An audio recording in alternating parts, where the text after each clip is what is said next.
And now joining me is Yehonatan Sabban, spokesperson of the Resilience and Medical Team at the Hostages and Missing Families Forum and former spokesperson of ICRC delegation in Israel and the Palestinian territories. Good morning. Good morning. This successful rescue operation brought home 4 hostages on Saturday, and though there is a lot of relief, they surely feel there are certainly also serious implications to being in captivity for this long. What do we know about the physical and mental well-being of these specific hostages? What can I tell? I can tell you about their health situation right now. Conditions is what we are hearing from the media itself. On the first day, we saw that they are we heard that they are in good physical conditions, and yesterday we heard reports that their physical condition is not well as we thought.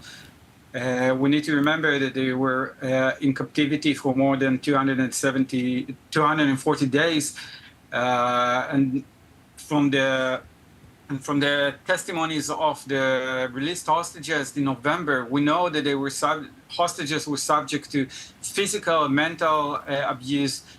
They had some of them has medical conditions that weren't treated. They weren't receiving medications. We don't know about their living condition. We know that they were held. Many of the hostages were held in underground with no clear air, with no clean water. They were, subject to starvation. So we don't know exactly what to we know what to expect now. We don't know their situation right now, but we know that some of the physical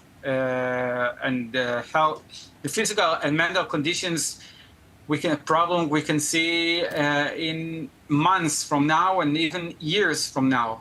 They can break out in months.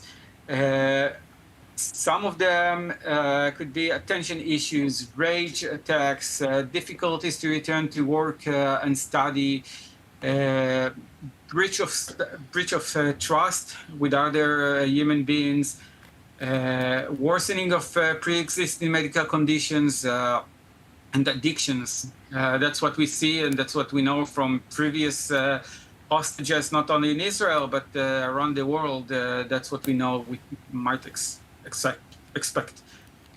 Very, very challenging. And what are the initial steps in the rehabilitation process for hostages who have been held for an extended period?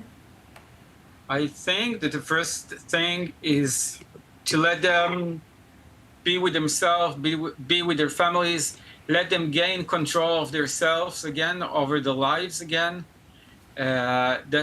We need to give them the privacy, and then they will start. There are the medical examinations and the psychological assessment.